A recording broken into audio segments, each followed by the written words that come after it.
Well, that's a very good question.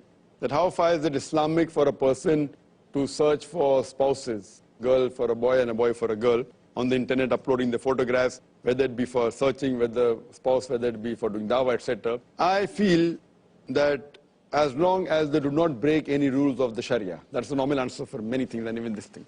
Come to the mid answer. As long as they're within the purview of the Islamic Sharia, there's no problem. But you fail to realize that for a man, for a boy, to put his photograph can be accepted. But the reason is, why does he want to put his photograph? Why does he want to put his photograph on the website is the question. I'm talking about general, for doing the whatever it is. Now, as far as searching a life partner is concerned, if a boy puts, there's no problem, but the girl, I feel it's not permissible. For a girl to put up a photograph looking for a life partner in a website is not permissible. Personally, if a person comes through the parents, through a known friend, through an Islamic organization, gives the photograph, no problem at all. It is within some boundaries. And see to it that even that time, when a girl gives the photograph, see to it that if it's rejected, it comes back. Don't distribute 20 here, Fatafat, and then see to it that it's really serious, goes to an Islamic person, goes, and see to it comes back. Or it comes back to a person who okay, keep it. If you show it, get it back. That's very important. But on Facebook, anyone can download it. Anyone can take out a printout. My name hai on the receipt. So it's out of the question for applying. Magazines are at least okay. Because when you go to a matrimonial column in an Islamic magazine, there it is just the address and a brief sketch. There's no photograph. What is the height? What is the complexion? What is the do's and don'ts? That's fine. That's no problem at all. But going on the website, there are many other things. Then okay, fine. Then you can chat. See, again, chatting. Why you want to chat forward? So when you do a personal chatting one-to-one with a nahmaram, whether searching for a life partner or not, I feel, if not totally haram, it is at least makruh. Many scholars have given fatwa it's haram. Many good top scholars have given fatwa it is haram. For a lady to chat, not for searching a mahram, otherwise it's haram. Many scholars have given. I'm not going to that extent. I said if not that, at least it is makruh. Even while doing dawah. While doing dawah, if a person has his own photograph and everything and conveys and goes and chats and all, fine. If you go in an anonymous name and maintain that, maintain all identity, and go and do dawah to a certain level, it's acceptable. But while doing dawah, being open, okay, I'm so-and-so, I'm living so-and-so, I'm doing dawah and then dawah, what happens otherwise?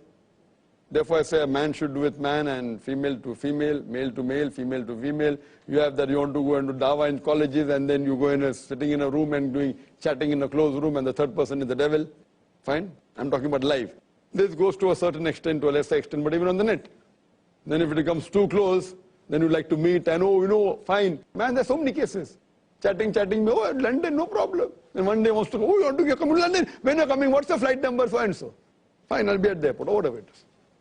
And there are so many cases, whether Muslim or non-Muslim. This is how the human nature is. So I agree with those that it is not permitted for opposite sex. Fine, you want for information, go to a website, get the information, download it, fine. But chatting, if you have exclusively only for ladies, no problem, gents, no problem. And for matrimonial, I am not in favor at all. If not haram, at least makruh. That's for sure. And what happens? That what guarantee do you have? Your chatting means, and that's where it starts. That's where it starts. You chat and you start liking the person. When finally you see the product, dil laga gadhi se pari kya cheez hai, wohi idhar hai. And then we say out of all the cases this, how you met? No, I met on the internet. Where is he? UK. Where is he? USA. What? So first, the affinity has come. It's not Islamic affinity. It is opposite sex affinity. It comes, and when you meet, you realize what was there. What was Islamic? Nothing actually. Looks, nothing. But the affinity is there. Then you go against your parents. Then you go against the person, and this is very common. So therefore I am totally against. Known evil is better than unknown evil. At least you know a person, okay, fine, Islamic ways, these are a little bit less. You know he's secure doing a job, you know his background, you know his parents, you know his friend circle, you know he has no vices. This person, what do you know? Just by chatting on the internet, what do you know what is he doing? Maybe possible. Those people who have such marriages, they may be successful, a few. But it's too much of a risk. Going to a foreign country, you don't know what's going to happen, and you leave everything what you're doing here. It's totally, I feel, it's not correct. So therefore, you have to be careful using such things. Yes, going to a magazine for this fine, and then you go to shadi.com. I don't know what shadi.com is. I've only heard that name. I don't know how they conduct. But if it's done Islamically, it's possible, but it's very difficult. I don't know, there may be some Islamic websites which may be taking precaution not to put photographs, only taking the information like how they do in the magazine. Possible. Maybe, I don't know of any. Maybe, I'm not very internet savvy. I have my staff doing, I hardly use the internet. So in this way, I don't know, but if there is something following all the guidelines of the Islamic Sharia and seeing to it that the girls and don't chat on their own, you go to a bureau, no problem. Go to a bureau, ask for information, someone is moderating in between as a moderator, no problem.